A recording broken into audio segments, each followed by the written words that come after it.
O futuro Ministério do Turismo é negociado por 3 partidos, PDT, Cidadania e PCdoB, que buscam a indicação para a pasta.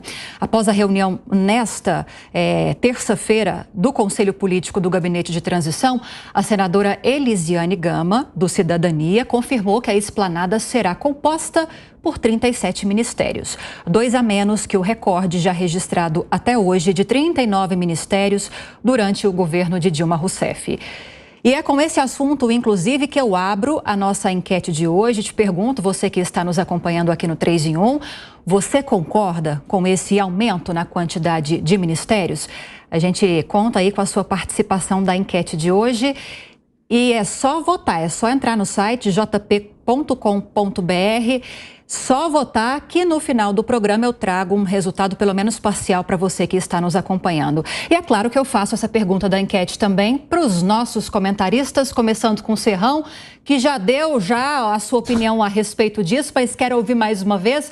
Ou melhor, vou mudar a pergunta, Serrão. Por que você não concorda, porque eu sei que você não concorda, com essa estrutura nova de esplanada com 37 ministérios? Porque ela só serve para dar emprego a mais para companheirada, para dar cargos de elite para neguinho aí que vai posar de ministro. Sou ministro, vou fazer 1000 negociações com o esquema do ministério. Então, esse modelo é inadequado. O certo era ter cada vez menos ministério. Esse seria o ponto para você enxugar o modelo de gestão. Agora, no Brasil, tudo errado, no Brasil da máquina inchada, no Brasil da corrupção sistêmica e estrutural, tem que gerar cada vez mais ministério, mais máquina, mais Brasília e menos Brasil, para a gente entrar pelo cano. E a gente paga a conta no fim. Agora, Marco, faço a mesma pergunta para você, nos termos que eu fiz para o Serrão. Por que você não concorda, levando-se em consideração? Eu falei ontem aqui no 3 em 1, o Rui Costa disse, futuro ministro da Casa Civil, que não haverá aumento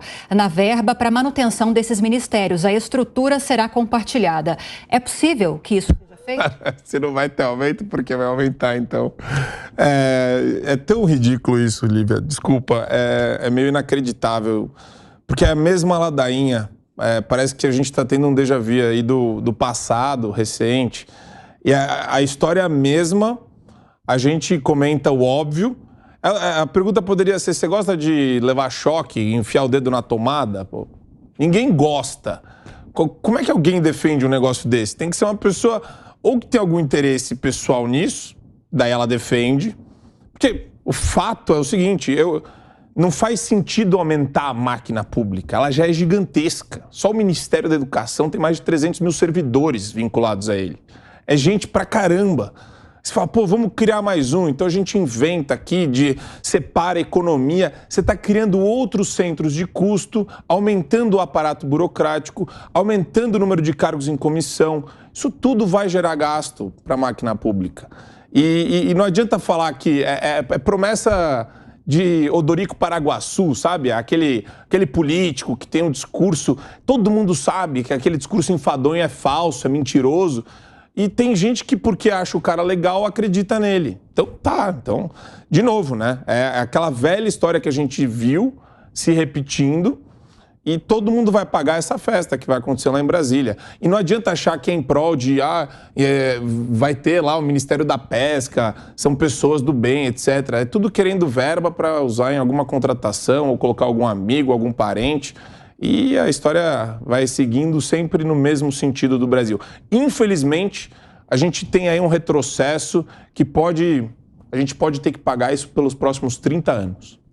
Tomé também já falou sobre isso, mas quero trazer uma outra questão para você. Muito tem se falado nos bastidores, inclusive que já as 37 indicações já teriam sido feitas pelo futuro governo, só falta esse anúncio ser feito à imprensa, o que ainda, segundo Rui Costa, será feito antes do Natal. E deve ter havido uma grande disputa, né, Tomé Abduche, porque ninguém quer um ministério que vai ter uma verba menor do que a do outro, né? Lívia, eles querem o ministério de qualquer jeito, mesmo tendo uma verba maior ou menor, é um ministério, é muito dinheiro envolvido. E olha só por que o presidente Jair Bolsonaro foi tão atacado nos últimos anos. Vocês conseguem imaginar um país que foi governado, né, como República de Bananas, com todos esses conchavos, os ministérios, política de coalizão nos últimos anos, e entra um presidente e tira da mão de partidos políticos os ministérios? Você podem imaginar o que eles perderam de capital, de dinheiro, seja capital político, porque eles usam nas negociatas, ou mesmo para poder desviar dinheiro público, como nós sabemos. Ele pegou as estatais e colocou na mão de pessoas técnicas, os ministérios na mão de pessoas técnicas. Ele enxugou o Brasil. Ele fez com que a máquina pública, que era enorme no nosso país, diminuísse muito. Os ministérios praticamente não tiveram casos de corrupção. Uma outra coisa aí que acabou sendo falada, mas como acontecia no passado e que vai voltar a acontecer agora, porque não tem como ser diferente. As mesmas pessoas, nos mesmos lugares. No BNDES, a mesma pessoa. Nós temos Flávio Dino. O Flávio Dino, pessoal, é do PSOL. Ele se coloca como comunista. Ele mesmo se coloca de maneira a ser um comunista. Como que a gente coloca uma pessoa dessa para ser ministro da Justiça de um país? Nós estamos vendo indicação, como já discutimos aqui, do Haddad. O aumento dos ministérios vai causar um problema muito sério no Brasil, um grande cabide de emprego, muito dinheiro para ser distribuído e vou dizer mais para vocês, não vai parar em 37, pois eles não vão conseguir acomodar todo mundo. Diziam que ia aumentar 12 ou 13 ministérios, olha só, já estão em 14, 15, vai continuar e mais do que isso, pior ainda do que a corrupção, que é uma tragédia, é a incompetência, minha gente. É a incompetência, porque se rouba e é incompetente ao mesmo tempo. Qual é o caminho disso? É o caminho dos países que estão aqui ao nosso lado. Vejam o que está acontecendo ao nosso lado. Muita gente fala disso aqui o tempo todo, parece que é cansativo, mas nós temos que olhar para o lado. Vejam o que está acontecendo na Argentina. A Argentina foi um grande país no passado. A hora que ela foi para a mão dos progressistas, comunistas ou socialistas, vejam o que aconteceu. Vejam a Venezuela, o que foi no passado que é agora. Vejam o Peru, vejam a Nicarágua, vejam a própria China. A China, com seus mais de 1 bilhão de pessoas lá, tem grande parte da sua população na miséria. É claro que tem gente rica. Um país que tem 1 bilhão de pessoas vai ter uma parte da população rica, mas a grande maioria na miséria. É esse caminho que nós queremos? É isso que você em casa espera? E aí eu me dirijo a você que é um simpatizante do PT. Você vendo tudo isso, você ainda continua pactuando em ter esse partido governando o Brasil?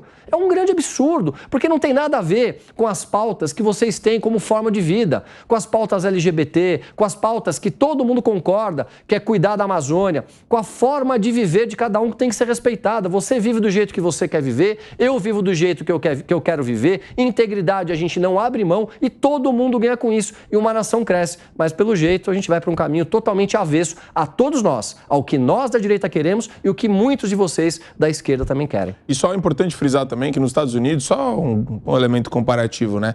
O equivalente ao ministério lá são 4 secretarias que tem. Tem mais secretarias, mas não tem a equivalência a ministério, são 4.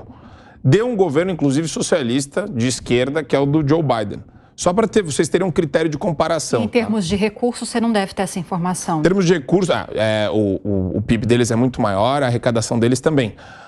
Mas o que existe de fato, é interessante isso, Lívia, existe menos poder à presidência da República, à Casa Branca. O poder nos Estados Unidos é mais descentralizado, inclusive no que se refere à autonomia orçamentária. Então, os estados, eles têm, os 50 estados americanos, cada um administra os seus recursos de uma maneira com muito mais autonomia.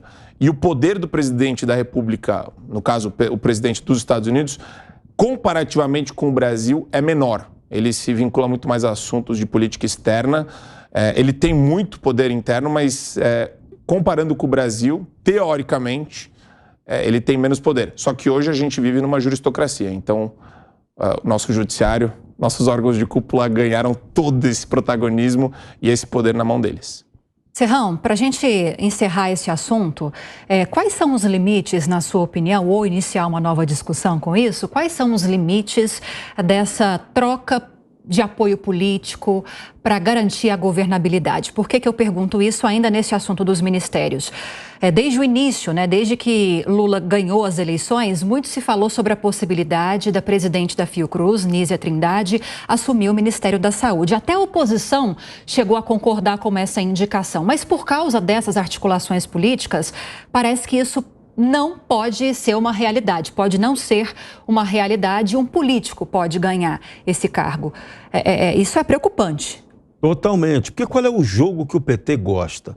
O PT gosta de ter um aliado que manipule bastante dinheiro para eles trabalharem juntos. Só que no caso desse novo governo, está tendo uma tendência a que as áreas onde tem grana, educação e saúde, o PT não quer abrir mão para os outros. Então, esse é o detalhe. Agora, a base aliada, a futura base aliada de Lula, vai negociar cargos, funções públicas que rendam obra, recurso, prestígio, poder. Só que o PT vai tentar amealhar a maioria disso. E aí é que pode ocorrer a grande confusão. Pode não ser tão fácil assim essa conciliação patrimonialista que Lula tem que fazer para poder sobreviver. Porque até agora ele não apresentou nenhum projeto de governo, tá?